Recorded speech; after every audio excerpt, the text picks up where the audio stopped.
a lot of times I feel like I know as a child I didn't see the things that I'm starting to see as an adult, how I see them. Like, even being from Glen Burnie, you see a couple homeless people outside. You don't see a whole bunch of homeless people outside, bro. Yeah. Not as much as when you live in Baltimore City. Yeah. Bro, it's a daily reminder not to go broke. And then it's a more daily reminder when you know you're in a position where you're declining as a person. Your love for yourself is declining. Your health, well-being, your mindset. I don't even care if I get my hair done. Right. You know what I'm saying? Little small stuff, the anxiety, depression start kicking in, and you be thinking like, bro, I'm gonna go broke. Or you getting them notices, or Repo Man can't got your car, Ticket Man on your ass, whatever it is. You know what I'm saying? And you start to think only negative. Right. And that's where really Don't Go Broke, She Won't Stay came from. You got so much going on and you still trying to please a person that's not you and not God. And you can't put your faith into someone else's hands, because just because somebody love you. Sometimes it's about more than manifesting. You got to do the work. Kidwell, where does the name come from? You really digging. So I was named after someone that I didn't know was my father for a while. Okay. So I'm actually given a name that's not even mine now that I'm an adult and I realize. But it kind of stuck with me. And throughout high school, it became my identity for me. So now people just know me as Kidwell. They don't even know me as, you know what I'm saying? I'm one of those people in my family, like, I don't have a name the same as nobody. You know what I'm saying? Like, all my sisters have a name. It's just Kidwell. But I don't know. I'm starting to think it's like a deeper meaning within me that it is supposed to mean. Yeah. But yeah, it's just stuck, and now don't want to let it go. I want to like make a legacy of my own through my last name. Even Why a legacy? Why does that mean so much to you?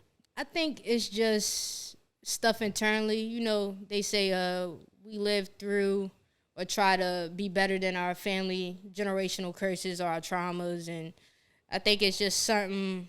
My last name is just a statement that means, hey, she's gonna go for it. You know what I'm saying? She's gonna stick with this. Yeah. Because it's a lot of stuff people might not know me as sticking with something specific for a long period of time, or even knowing me by something, but that's something that has stuck with me and everybody knows it. Like I said, as well as a legacy, because, you know, I'm a black female, but I'm also in the LGBTQ plus, I think. You know what I'm saying? So I don't think I'm gonna have any kids anytime soon. But Kidwell is my legacy. Okay. You chose the shoe care industry, right? Yeah. Chose me. Well, when you say it chose you, why do you say that? So sneakers has been a way for me to connect with others for a very long time. Like I said, being younger, I didn't know my father early on. So my uncle was a father figure to me, and we're about 15, 16 years in an age gap. So every time, you know, he was in that teenage, every time I'm getting a Jordan, I'm putting my niece in it. You know what I'm saying? So I was one of those little fresh little kids on the block. Yeah. But it was just a way for us to bond and spend time together, and he would teach me how to clean them. And that was how we started this process. You know what I'm saying? No, he didn't say make the most of it. Like, you know what I'm saying? But it's just something I took the niche to, and I just kept, you know what I'm saying? I just kept adding on to it, putting more value into it to see what it could be for me. Because I do feel like I'm so different. My family come from a lot of like correctional officers, military, or you go to college, you work in the nursing, and I work retail. Right. Like, I work retail, I work with shoes, and that's just what I love to do. I never liked anything else. And nothing else grabbed me other than like basketball. So this is your business, right? Do you have a job outside of this? Not anymore. So you're a full entrepreneur. I'm a broke, unemployed entrepreneur. I like to tell people, like, I'm like, at this point, like, I'm broke, but I have a rich spirit. Right. You know what I'm saying? Like, it's full time, but I wouldn't suggest anybody do this. Really? I wouldn't suggest anybody quit your full-time job and just go straight. Yes, if you're made for it. Yes, if you're built for it. People told me not to do that. I chose to go the other route. It's just something about it now where it feels more meant. You know what I'm saying? Now that I'm in the middle of it, you know how you do something and you know you're not supposed to do it, but it feels so good. Right. That's what it was like for me, like eliminating my job and going into Kicknkulture full time. But it wasn't how it was supposed to be, honestly. Really? And then by me having so many jobs, like, you might have seen, anybody that know me might have met me in a different circumstance. Yeah. Some people met me in a job I ain't never even had sneakers on, so they didn't even know how much I love sneakers. Yeah. I used to work at Enterprise for like 2-3 years. I wore dress shoes every day. So the shoes that you do clean, or take care of, are only sneakers. You don't do hard bottoms or anything like that. I do hard bottoms. I think it's just more or less in the client, what they bring you, and then even if you think that you're up for the challenge, I feel like even before me, a lot of people that live in Maryland, Glen Burnie area, they know me for being a shoe cleaner person, but Shoe Shine has been out since the 60s, 50s, 40s. You know what I'm saying? Muhammad Ali, I think in one of his biopics, they were shining shoes in a, you know what I'm saying? So it's been around for generations. It's just what you choose to put into it. A lot of people were doing just hard bottom dress shoes, you know, catching the ideal working man. You know what I'm saying? White collar man, when he walking into his interview or he walk into his job and he want to make sure he fresh. Right. You know what I'm saying? That's where it started, but I pretty much do whatever somebody bring me as long as I feel like I can do it. Of course, there's different techniques and different ways of doing it. Different cleaners. You don't use the same cleaner on everything. But it's not really a type. Like, I just cleaned some high top canvas polo Ralph Lauren Jones. They feel like regular, you know what I'm saying, like Vans, like a canvas shoe, but they polo Jones from like 10 years ago. Or OG, you know what I'm saying, that I know he brought me his shoes and that's what he likes to wear. I'm going to clean what you like to wear. Right. I ain't telling you, oh, you got to bring me sneakers. They got to be Jordans. No. What you recommend you should clean or how often people should see you or anything like that? I honestly feel like everybody should clean their shoes. Everybody. I don't care who you are. Every camera, you should clean your shoes. And I'm not saying that just because of what I do. I'm saying it because it's a way of life. Right.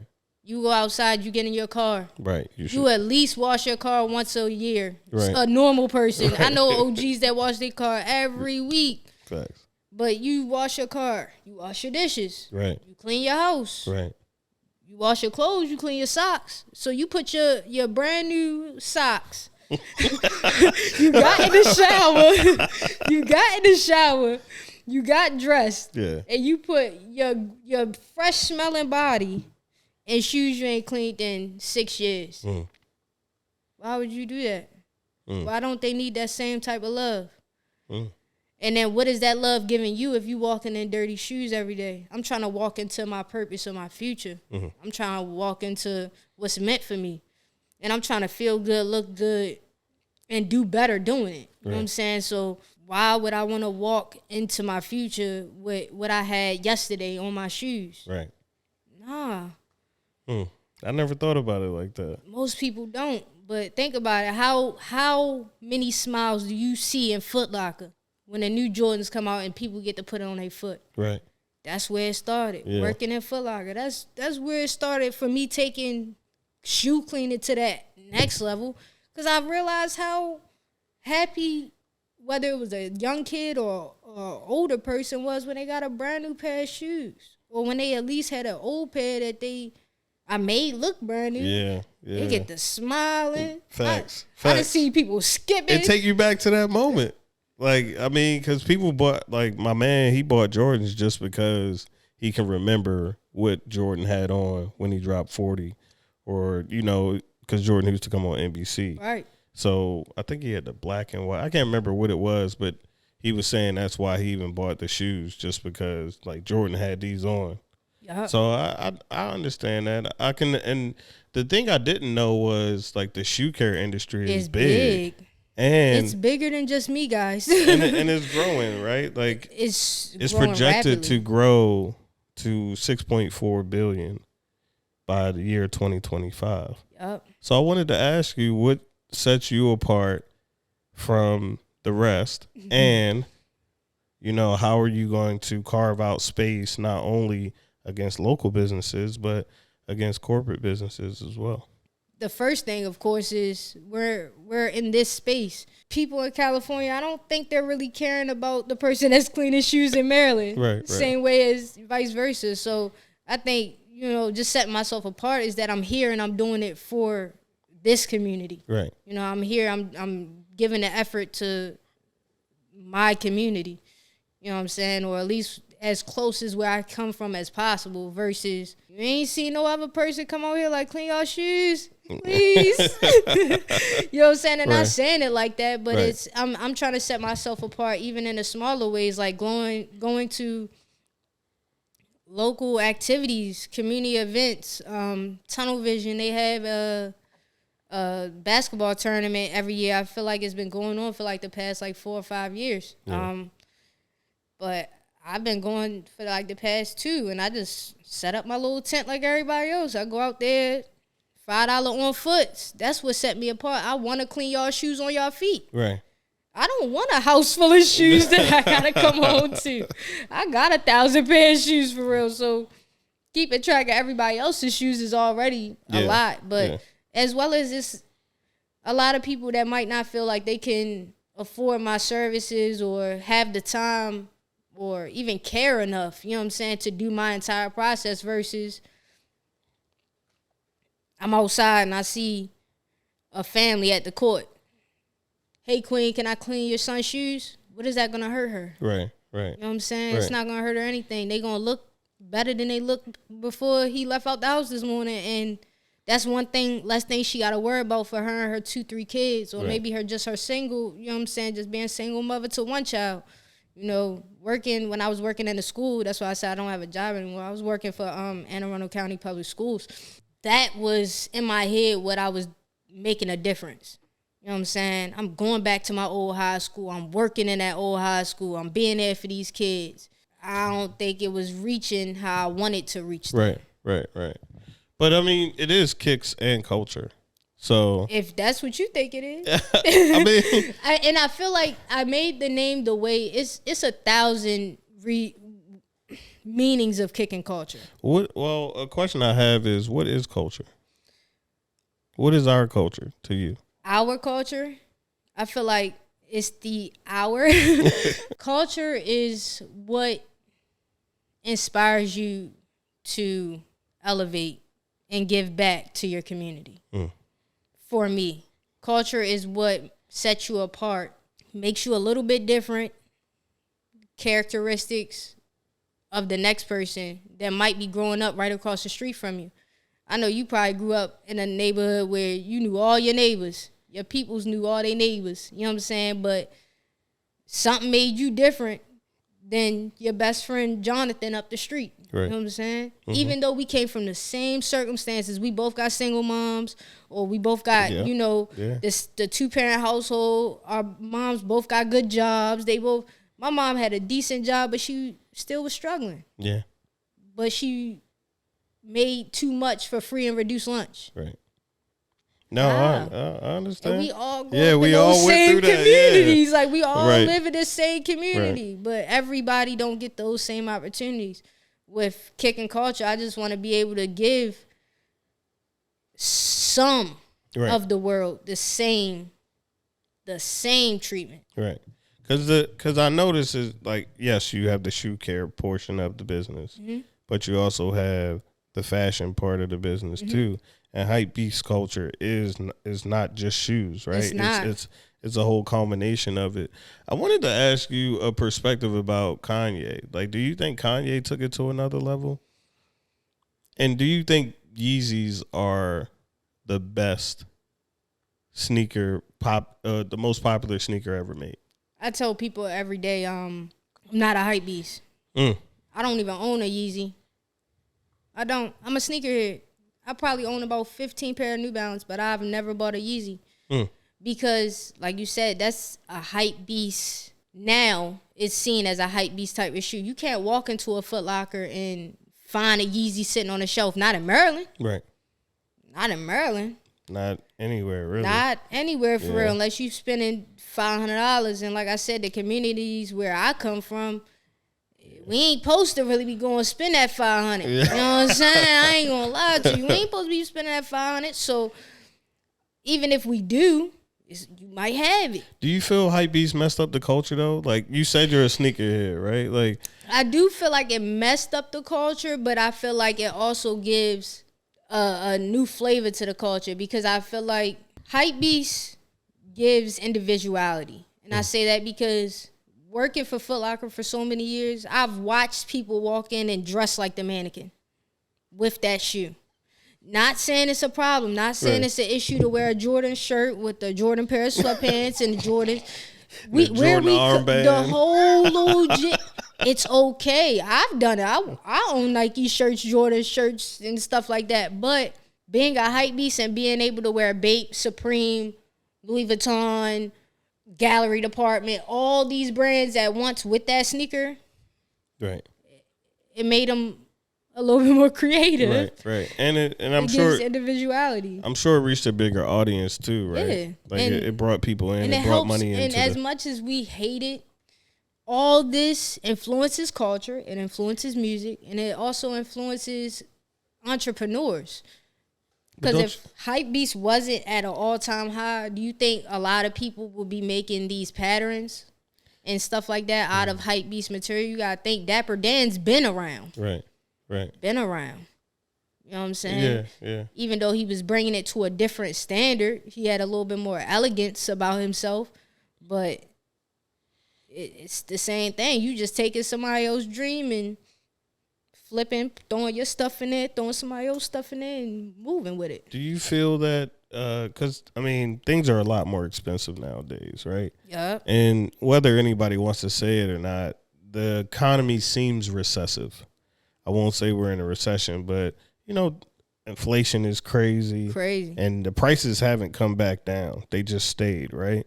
So do you feel that sneaker culture, hypebeast culture, kicks, all of that has taken a hit somewhat? I feel like we've been taking a hit. Since we stopped camping out for Jordans. I remember years ago I used to camp out at Glen Mall, Molly Station Mall for my Jordans. You know what I'm saying? I was in high school. I wasn't even supposed to be out at that time morning. You know what I'm saying?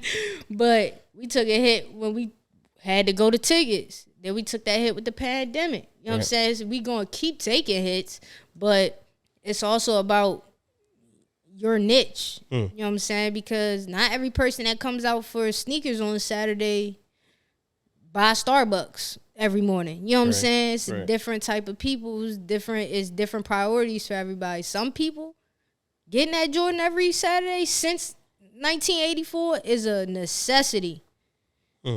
You know what I'm saying? Yeah. And then we also got to think where we came from, even with like school, kids, bullying. When I was going to school, you better not have nothing else weird on your feet, bro.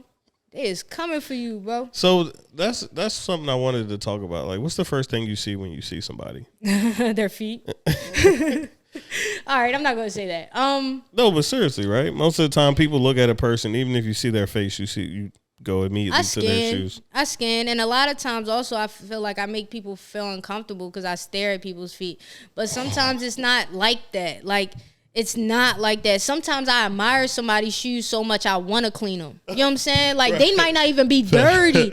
They just might be some Jordans I ain't seen in a minute. Or some shoes that I know my homies and stuff ain't gonna wear out here. I like individuality. Okay. I like somebody to put it on and they don't care what the next person think because they like that shoe. Right. You know what I'm saying? Because we go to Atlanta. If I went to Atlanta, I had on some New Balance. They was laughing at me. They was laughing at me. I walked in Foot Locker like, yeah, y'all got 990s. They laughing at me, and it's 2 years ago. You know what I'm saying? Right. So right. it's where you come from. You know what I'm saying? But I like to just see somebody put it on, the colors, the expression, the fit. I don't care if you got a little peach in that eyelid. Little peach right there. I want to see that peach in that hat, though. You know what I'm saying? Yeah, I want to see the whole peach hat with just that little. Man, where that peach come from? You ain't looking hard enough.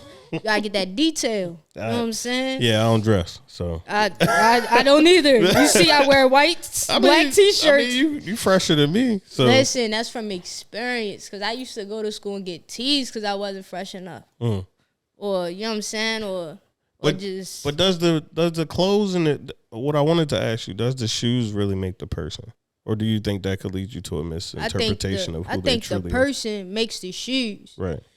You know what I'm saying? I think that person makes the shoes because you can put 5 people and line them up. Everybody got that one pair of shoe, but everybody gonna rock it different. That walk gonna be different. That swag they put on with it gonna be different. Even the confidence once they put that shoe on. Have you seen somebody walk out of store like Payless back in the day? You seen somebody walk out Payless? Yes. That walk, she might think that walk, bro. She might think she that, bro. She knows she that. She knows she that. In them 999 pumps. And them little flip flops. She knows she that, bro. Yeah. And you ain't gonna tell her that them flip flops ain't come from Nine West. Nah. But that's the thing. Also, the person, because I ain't never had no individual stop me and be like, try to G-check me on my shoes, like, what they real? Right. Because I'm an authentic, real person that care about shoes. Why would I put something phony on my feet? Right. You know what I'm saying? What is that? What is the big deal with that, though? Like, is fake there, sneakers? Yeah, fake sneakers, fake bags, fake all of this. Like, why does the authenticity matter if you're not purchasing it? Now, if you're buying it, I understand that. Yeah. But just the fact that those fake. Why does that matter in the culture, or why does that matter to you? Does that matter to you? It don't even matter to me because, like I said, I don't know where her shoes came from. You know what I'm saying? So I ain't gonna argue with her. You know what I'm saying? I like your shoes, baby. You know what I'm saying? That's how I'm gonna walk. I like your shoes, baby. But you know, the average person, I feel like us as people, you know what I'm saying? We have a tough time with worrying about us as people. Okay. Like worrying about yourself. Like everybody wants to make someone else feel bad. Wants to make someone else feel belittled. Right. To make their self feel good instead of finding the things that just genuinely make you feel good so that you love yourself more, to not even care what that man wear on his feet. Right. Or that woman wear on their feet. I don't care what you put on your feet. And I don't want people to think when they walk up to me that I had people, I want you, the person out there with the Jumpman 23s, I clean those. I clean the hell out those. Right. I clean them Jumpmans or them Spizikes or something like that better than I clean some retro 6s because it's the confidence in that person. He paying for a service just like you paying for your service. So why would I treat his shoes any different than you? And if people really knew about shoes and read into the stories of Jordan and all that, that's not a fake shoe, bro. It's just a combination of all the retros, and he put it together in one shoe. So he probably took the 5s, the knit in front of 5s, the backs from the 3s, the patent leather from the 11s, and the 12 silhouette in the front and made it one shoe. And that's what gets your Jumpman 23 or your flights and all that. That's what Jordan did with those shoes. It's not that they're fake Jordans or nothing. It's just, it's not a retro. It's not an OG colorway. It's not that first era, which is what people see as fake Jordans and real Jordans. You know what I'm saying? When in reality, a person just want to know if it's a number attached to it. I've never known that. Yeah. When Jordan made these Jordans, it was 1 through 14 at first. And then he started from Then he went to 15 up till 20 something. I'm not even gonna lie to you. I don't know how far he went up to because I wear a kid 7 and they don't make 22s in my size. But certain Jordans is just the top of the 1, the side of the 3, the air vents of the 5s, and he just put it in one shoe and make it. Yes, it's not a attached number to it, which is why you think it's a fake Jordan, or you won't buy that first. But I feel like the people that design those put their same heart and soul into the way they design all the other shoes. You have a unique ability to captivate on well, at least capture my attention on just how great some whack ass shoes are. Because I don't want anybody to look at them as whack shoes, bro. Right, because right. I feel like that's where in our community where we have ain't nobody, them Jordans that you like that's retro and them Jordans that he bought, they come in the same box, sir. They come in the same box. As far as a kid's store, like I said, I don't even get the fantastic boxes with my Jordans. They come in a black box. You know what I'm saying? My Jordans don't come. I don't get the briefcases and stuff. I wear too small of a size. But they all come in the same box. Just like people, we all come from homes. You can't treat something different because it looks different or you can't. That's judgmental. You know what I'm saying? So you know so much about the shoe industry, you know the history of shoes, which I think is absolutely amazing. So I think you did answer my question, and that is what sets you apart. I see this guy on live on TikTok. That's research. I see this guy on live on TikTok all the time who's cleaning shoes, right? And that's all he doing. He's just cleaning shoes all the time. I think you talking about from Atlanta. I don't know his name. Bald-headed guy? Yeah, he got glasses. Yeah, I love his videos. I watch him. I've never seen you do anything like that. Like, what's coming in that area for you? Have you explored things, or do you just like to, do your thing in peace? At this point in time, I'm starting to try to get out there more with that, because what I feel like now is we come from this era where you don't want to tell your secrets. You know what I'm saying? You don't want to tell what you're doing and stuff like that. A lot of gatekeeping. So I'm trying to get more with that, like more open with that. And I know even like with my career as cleaning sneakers or, my profession, I feel like if I was a little bit more open with that I would get further, or I would be further than I am now. But honestly, I've tried it. It's just the support. That's really what makes or breaks. And I don't think people realize this, but that really what makes or breaks the content and the amount of extra little stuff you could see from a person. Yeah, I can go on live and clean shoes, but to me, ain't nobody looking at that.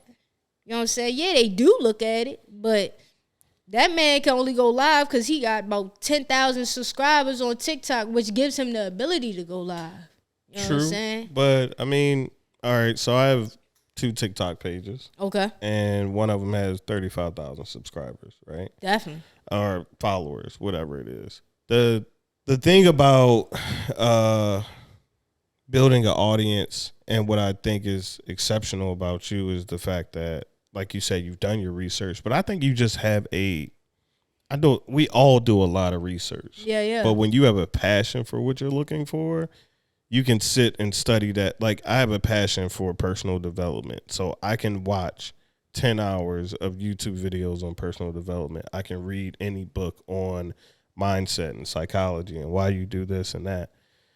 The thing about it is, how do you relay that message to the audience? You see what I'm saying? And you're someone who has just told me something about Jumpman, sold me on it, and that's essentially what you're doing when you're when I watch that guy, because I'm like, what are you doing cleaning shoes? Why are people in here? Right. You be like, why are people? That's because he got a with an apron. He got an apron on, and that's what I'm saying. I know you gonna lie to you. Shout out to Slim. I don't know who he is. I was ready to say we don't know his name, but shout out to you. We gonna put the pick up. Yeah, we gonna put something on here. So what I haven't done yet is I'm getting out of this is what I do for therapy in my little box, and what I do for the world. Right. You know what I'm saying? Okay. Like, a lot of people make music and they start making music for them. Right. I clean shoes for me. I like seeing the bubbles. You Right. know what I'm saying? Right. Yes, I want to put a smile on your face, but I had been cleaning shoes since like 2012. Nobody knew. So in high school, all that. I was cleaning my own shoes. I wasn't cleaning them for the world, but I was cleaning my own shoes since then. So you have 11 years of experience. Yeah, and like certain stuff I know from like it was a sneaker essentials course I took back in like 2017, 2018. It was called FIT in New York, the Fashion Institute. Mm-hmm. They did a online course about sneaker essentials. So you learn about history of the shoe. You learned about the compartments of the shoe, how to put one together from scratch, how they sew them together, the machinery that you use. It's like a job. I treat shoes like a job. So the average person would think like I'm just trying to walk up to them and clean their shoe like I'm in a mall or something.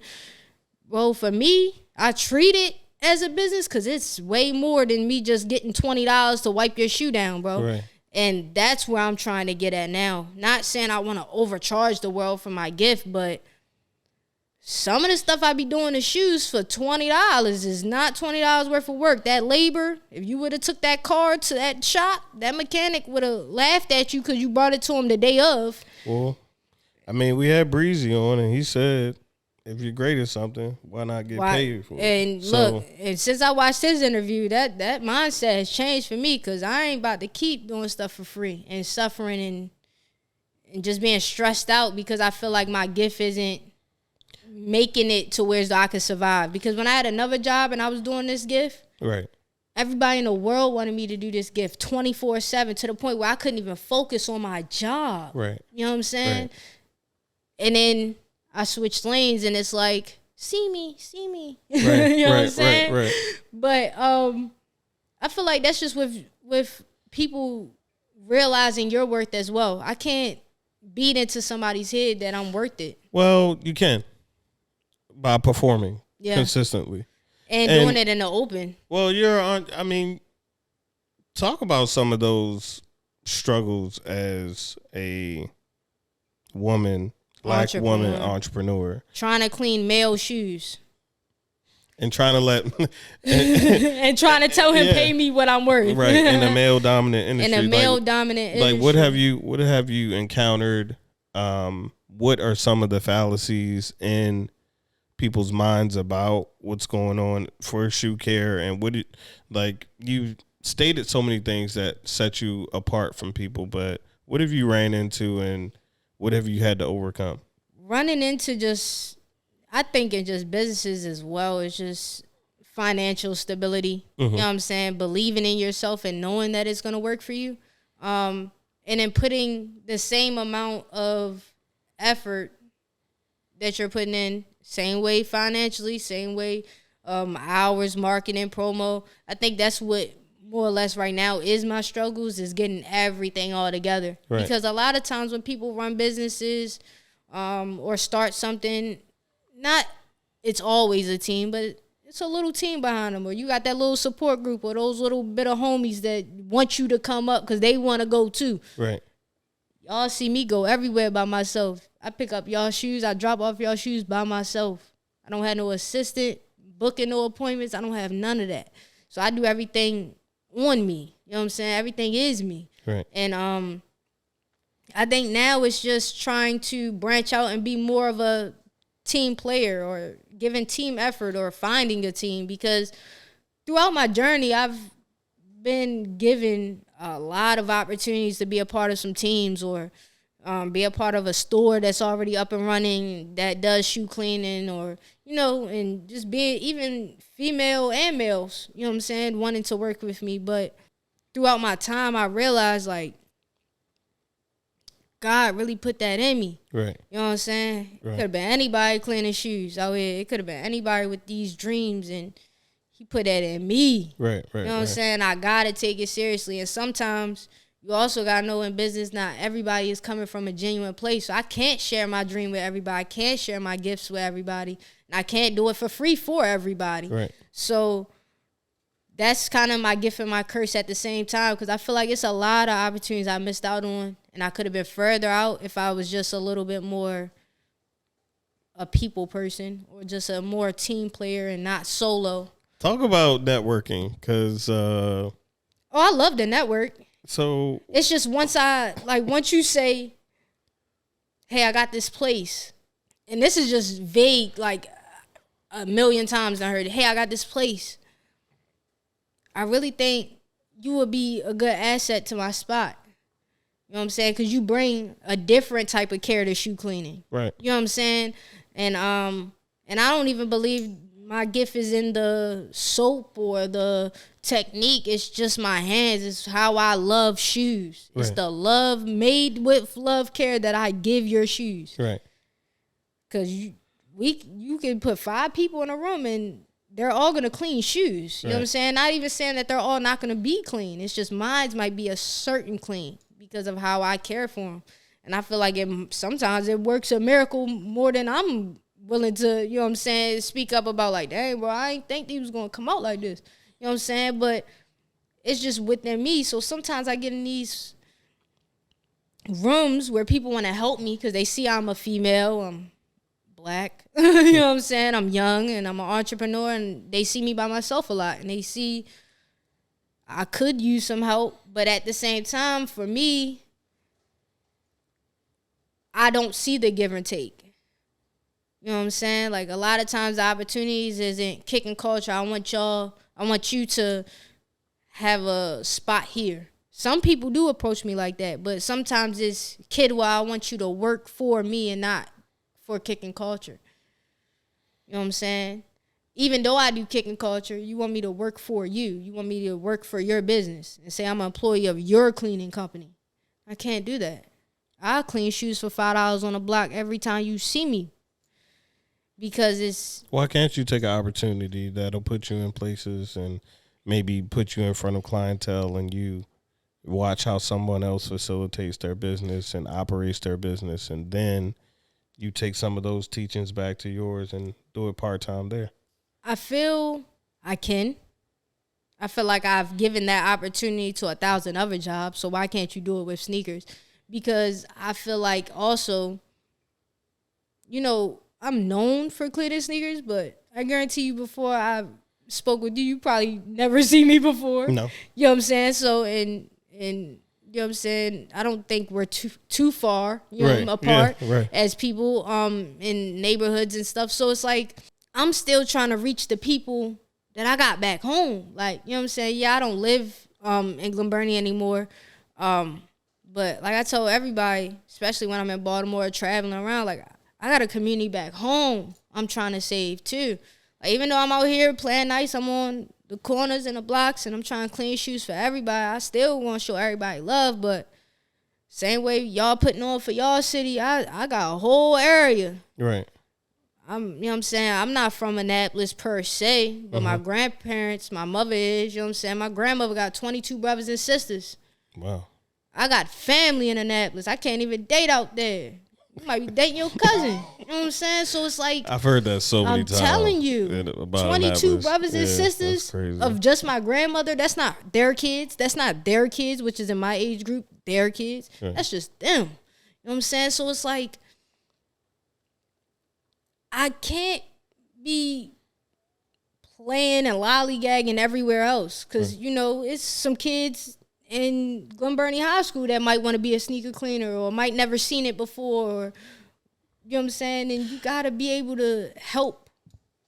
I used to have this discussion with one of my old business partners where he was like, we got to get connected to the people here, right? Yeah. And I used to be like, I don't care. What? They don't care. Well, I was just saying I don't care about them. They don't care about me. They like, don't care about me. Because, I feel the same way. We was doing another podcast and like the support just wasn't the same. Fair.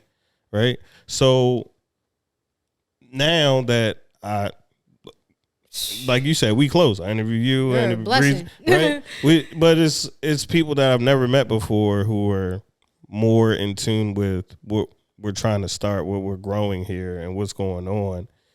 And I feel like we're from a forgotten place. Like, and I not to say it like that, but You know, I feel like when people hear the word Maryland, they immediately think of Baltimore or DC. Yeah, you know what I'm saying? They skip over Glen Burnie and Annapolis, Severn, all these areas. Right, but for instance, Slutty Vegan. Yeah. She's from Baltimore. Yeah. Right. But where did she start? She gone. So, but I can't think of exactly what it was. I was reading something on it the other day, but she's done stuff for the city. You don't have to be in the city to do stuff for your city. So when you talk about going and helping, dealing with other people or outside of the people that you're trying to save or support, I feel like it's the influence. I think you just have to be more, from me to you, I would be more open to just different people, because you never know who's really about what they saying. You know what I'm saying? Yeah. Like, there's so many people that you know who think they know you. And that person that they know isn't. You ever seen that meme? Not to cut you off, but you ever seen that meme or that little Instagram post now where it's like, dude, I forgot his podcast, Big Facts. Yeah. And yo was like, you knew me 5 years ago in high school. You do not know me now.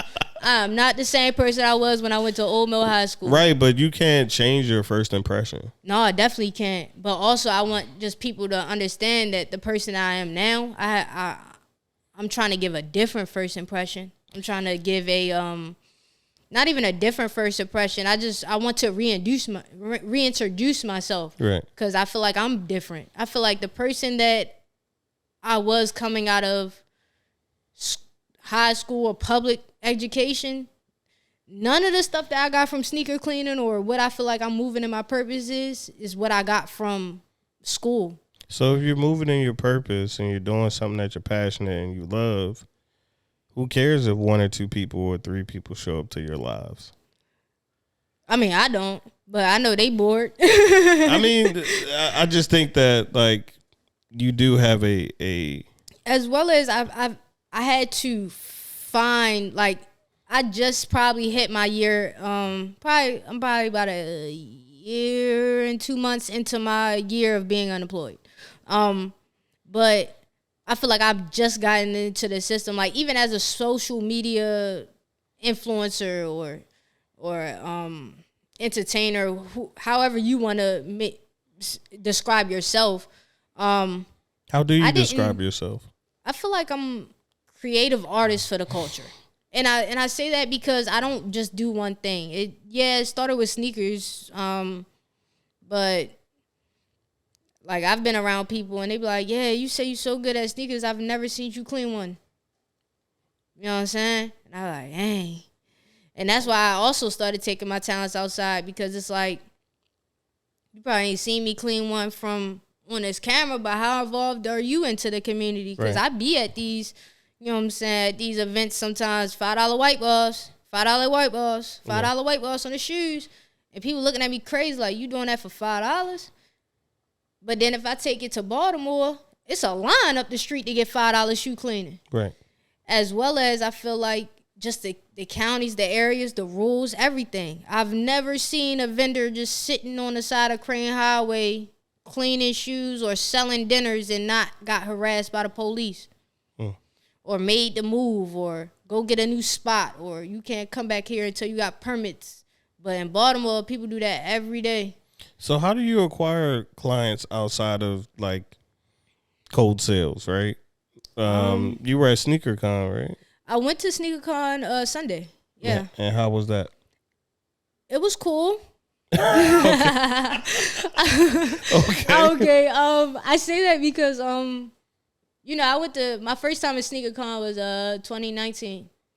Like, couple months before pandemic shut the world down, and it was just like a kid in a candy store. But you know, it's like your first impression. Right. And now that I'm in the industry and I'm going for different reasons, I'm not going as a shopper or a customer. I'm going as networking. I'm going as a personality to meet others. And because SneakerCon in DC and Las Vegas was the same time this year, 2 different places, I felt like DC didn't get the full experience of SneakerCon. Because you can't always be at 2 places at once, especially for certain vendors.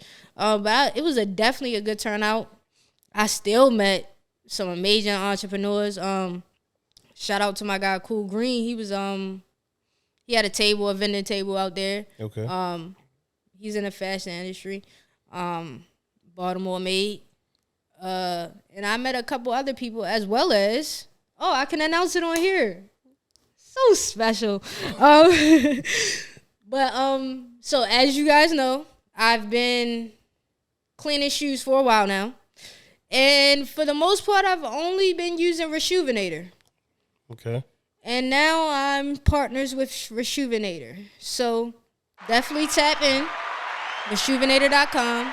Code Kicknkulture. Get your checkout. Little discount, whatever. You know what I'm saying? We're going to clip that up. Yeah, you know. Yeah. But, so I went and I met amazing people and got to experience, and so that was the only goal I had. You can't just give me the sauce and not tell me how that happened. Like, what happened? I feel like sometimes I feel like I'm in a real bad spot personally. Like, yes, I'm still a person with a business. Yes, you guys still expect me to show up every day and clean your shoes or post. But sometimes I have bad days. You know what I'm saying? And sometimes the bad days last. You know what I'm saying? So entrepreneurship is not easy. I don't know who lied. They sold me too. I'm telling you, they got me. You should do that. Especially when you're the first person in your family to do it. Yeah. I have no entrepreneurs in my immediate family. None of my grandma kids is entrepreneurs. So it's like seeing the thing for the first time, and it really sets a test on the people around you and just the faith they have in you and the faith you have in yourself and the support you have, because you would think your family gonna be them first supporters. Bro, they not. Not always. How was that? Did anybody tell you to stop or give it up? Or What? Are you serious? Hey, I gotta ask. I was working for a state job. Right. With benefits. Right. Making a difference for the world. You know what I'm saying? Guaranteed job. You off on the summertime, weekends, holidays. You quitting this for what? So you could work 7 days a week, 24/7? You quitting this because you think you can do this? But it can't be. You think you can do this full time? It's not done until you prove that it can be. It can't be done until you prove that it can be done. My biggest thing was, I feel like and I love everything that I've done throughout my time because it's made me who I was. I am. I don't think that Kicknkulture would be Kicknkulture if my last name wasn't Kidwell. You know what I'm saying? Mm-hmm. Kicknkulture is my initials. Right. You know what I'm saying? Yeah. First, middle, and last name. Yeah. That's what K and K is. That's what Kicknkulture is. That's fly. Crazy as hell. Tough. Yeah. Some people say kicks in culture. Some people say, you kick in culture. We Kicknkulture right now. We just talking. Yeah. Influencing, inspiring others. Yeah. It's many ways that you can look at that. So I don't think I would be who I am today without the experiences, the jobs, all the different roles I done played, roles people done played in my life to show me the value of having a support system that's not biologically related to you. You know what I'm saying? Like, meaning a lot of people won't support you though who know you. And we talked about it, but seriously, I mean, they know you. Like, my mom knows James Edwards. She doesn't know Uplifting. She doesn't know that person. And sometimes others around you don't realize that that's two different people. Right. But they can't separate the two. So sometimes we can't separate the two. I mean, it's a part of us, right? Yeah. Like, it is who we are fully to ourselves, but a lot of times the people you meet outside of that will meet you as Kicknkulture. Yeah. Kidwell. And they don't know me as Kidwell or that I'm from where I'm from. And it's crazy because then sometimes I meet people that know me as Kayla, and like they don't take Kicknkulture serious. Like, they think I'm still going to be doing the same things I was doing at 14, 15, 16. I'm going to be at the same parties, the same places, doing the same things. Because they do the same things. Change is hard, right? Like, what you're doing what you're doing is something that is different from everybody in your family, you said. So to be the first to do anything, right? Different. Like the guy who created the first car or whatever, right? Like to be the first, everybody looking at you like, Especially nah, that when, ain't gonna work. Yeah, That's weird. I feel like some stuff people will be like, nah, I think some stuff, you know, people realistically. Like, you know what I'm saying? Like my sister, she's a hairstylist. You know what I'm saying? Shout out to my sis. But she's a hairstylist. Both of my sisters are hairstylists. I'm sorry. I don't think. But they've seen that before. Right. So I don't think the dream of my siblings being a hairstylist is going to frighten my mom like it would be if I said I want to clean dirty shoes for the rest of my life. Do they own their own hair salons? One of my sisters, she's in Salon Plaza, Glen Burnie, right across from the NVA. She has a salon in there, the Crown Adjuster, charismatic style. But does she own it? She doesn't own it. Right. But as well as we're all breaking generational curses in different ways. Like we share the same father. So that's why I said I have Kidwell and she has my dad's name. Right.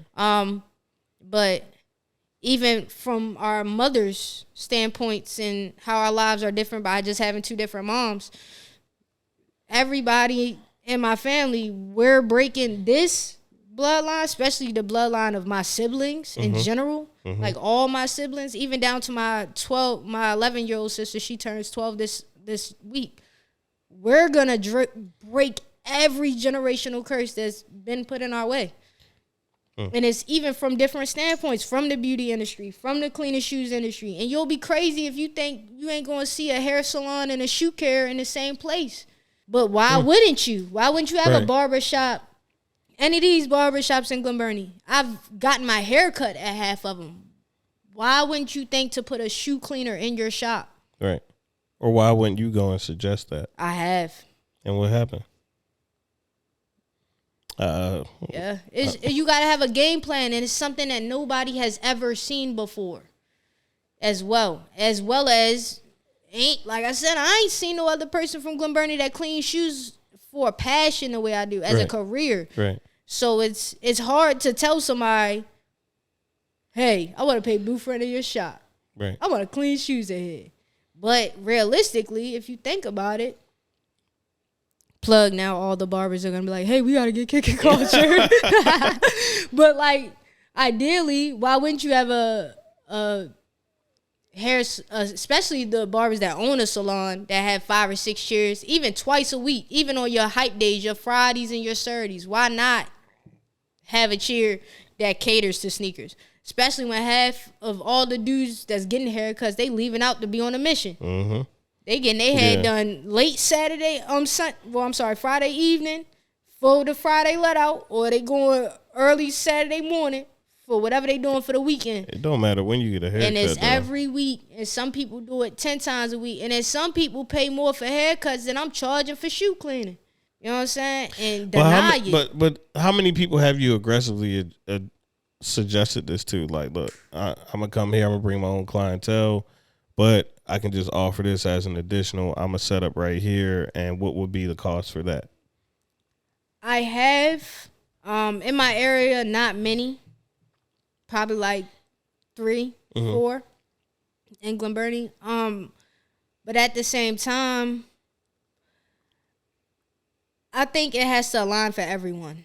And I think also it wasn't aligning for everyone. And everyone also, like, you can't catch an attitude or get upset because someone is not going to go with your idea. You know what I'm saying? Because, like, I can't be mad at somebody telling me no. I told 4 or 5 people no before. Right. You know what I'm saying? Right. But at the same time, I also have to be okay with knowing that everybody has their own journey. And it's where you fit in it if you fit in it. And if you don't fit in it, you don't fit in it. You know what I'm saying? But as well as how many people are overstepping the boundary to be like, hey, no, I want to fit in your dream. I want you to fit in this dream. You know what I'm saying? It's not a lot. So let me know about this partnership that you talked about as far as Rejuvenator. Yeah. So Rejuvenator is a shoe care company. Their headquarters is out of Arizona. They've been making shoe care for about at least 8-9 years.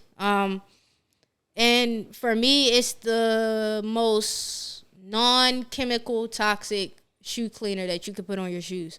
Meaning like it's based off of essential oils, jojoba, coconuts, just essential oils, water, and then I take the cleaner and I mix it up and make my own little sauce. So a lot of times you see me carrying around this little spray bottle. You like, what's in a spray bottle? That's how I feel like when people ask Wayne what was in his cup. Yeah. That's how I feel about my spray bottle. Like, don't ask me. But, you know, what Kicknkulture brings with Rejuvenator is basically taking my Rejuvenator products that everybody will use and just putting my own little spin on it as well. So incorporating my deodorizers, my scents, different things to make your feet smell good and make sure that it works. So there's just more to come, and to stay tuned? No, I mean, with them, like I said, it's just more or less me getting my products like I work there. You know what I'm saying? Nice. Getting a nice little discount, and being able to buy, as well as being able to give those that think that they clean shoes. You know what I'm saying? Or you know how many people I walk up to like, hey, bro, let me check. I pull out the business card, everything. Yo, check me out. I clean shoes. Boo, boo. Yeah. I clean my own shoes, homie. And then we both aggressively look down. Nah, not like me though. I gotta get with you, cause and then they still throw my jokes on to the side. I got a room full of shoes actually that are. And that's also what I want to start looking at, what it looks like. And I'm actually like looking for like a very good business consultant that can think they have the creativity to bring my business to a different light, because I feel like, what does a house call or booking a sneaker cleaning on a website look like? You know what I'm saying? Is it an app for sneaker cleaning like it is for haircuts? You know what I'm saying? What does it look like doing house calls? How much you're recharging hourly? Stuff like that. You know what I'm saying? Yeah. To get a little deeper, but also to get to a stage where how Nike, or, you know what I'm saying, Nike was like, we're charging this and that's it. We're not going up or down on our prices. And people will be surprised, but the prices, I just changed my deposit from $15 to, well, my retainer from $15 to $20, like last month. And it's been $15 for the past 3 years. So with all the inflation, all the gas and everything, I still been driving, picking up and dropping off y'all shoes for that $15 added on to the service. I think you were undervalued. My baby moms tell me I should be charging them extra every time she can. Think about a house call for a haircut. I'm telling you, $500. I watched a dude do a haircut in a barbershop the other day, and he said he charged $500 for this haircut. Now, granted, it was a crazy transformation, and I know them clippers and stuff cost a lot of money. And I ain't even gonna lie to y'all, the same amount of flicking they do is the same scrubbing I do. They was doing the same. They was doing the same thing back in the day, though, for less, right? So, I mean, I pay $100 a haircut. So, but I feel like it's the value. How long do your haircuts last? No, they like. I mean, I bet, and they make it look like I got hair because I'm losing it. So it's worth it. I'm losing it, man. This is getting thin up there. Look, and I was in the store the other day, right? Because I was getting a hat made. And I wanted to bring you. So I was like, I wonder what size hat he wears. But I know how it fit into stuff. Where I was like, I would just get his size and come back with an IOU, because I don't even want to get the wrong size hat. But I was trying to find something that I knew was just speed. Yeah. But I want that hat though. This is a sample, baby. That's where I'm going with that, because I saw this shirt. Sample, baby. So tell me more about "Don't Go Broke, She Won't Stay." You know, oh, don't go broke. Oh my gosh. One of those crazy thoughts in my head, like Kicknkulture, like all the other things. I need the story behind it. First of all, I went broke. We putting that shirt. We gonna put that shirt up too. Oh yeah, we gonna put the hoodie on the shirt up. So oh my god, and I'm a crier, guys. So sorry. Yeah, man, just struggling, and not loving yourself enough, like you be putting the love into others. That's really the biggest takeaway from "Don't Go Broke, She Won't Stay," because I feel like now that I've made that phrase a phrase, that now I find women that ask me like, can you put "Don't Go Broke, He Won't Stay" on their shirt? I'm like, you having these problems? You know what I'm saying? But in reality, it's like, it's not even about that. It's just about having self-love and awareness to your priorities. You know what I'm saying? Because you could tell somebody, don't go broke, she won't stay. Man, I ain't going broke over nobody. Right. But these be the same ones. It be Christmas, Valentine's Day, your girl birthday, just because it's Tuesday, Wednesday, and y'all done spent y'all whole rent money. And not saying don't love your girl, because I'm a simp. Is that what they call them? Simps? I guess, yeah, whatever it is, right? I'm a simp. I'm bad. I'm bad for a woman. Any woman that done been with me know I be trying. You know what I'm saying? But at the same time, it's try harder for you. Right. Because I found it that even with my dream, even with my business, Kicknkulture could have had some embroidery clothing a year ago if I was not going broke. Facts. You know what I'm saying? Yeah. So, and not even putting my faults on anyone else, because it's not nobody's fault that I'm in this position but myself. But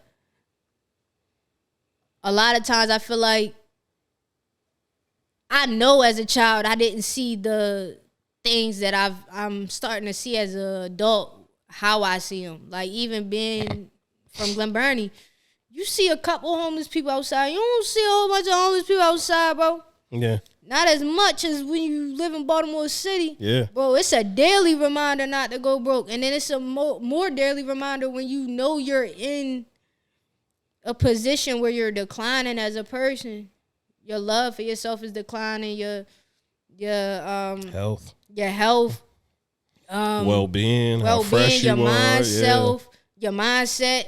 I don't even care if I get my hair done. Right. You know what I'm saying? Like, little small stuff, the anxiety, depression start kicking in, and you be thinking like, bro, I'm going to go broke. Or you getting them notices, or repo man can't got your car, ticket man on your ass, whatever it is. You know what I'm saying? And you start to think only negative. Right. And that's where really don't go broke, she won't stay came from. You got so much going on and you still trying to please a person that's not you and not God. And you can't put your faith into someone else's hands, because just because somebody love you don't mean that's the way that the next person or you love them. And then that also don't mean that they going to go to hell and war and high water for you, because you can get evicted. It's some dudes out here that got females that she gonna go to her next nigga house, bro. She won't stay. She ain't gonna stay, bro. Now, if you get rich, she might come back.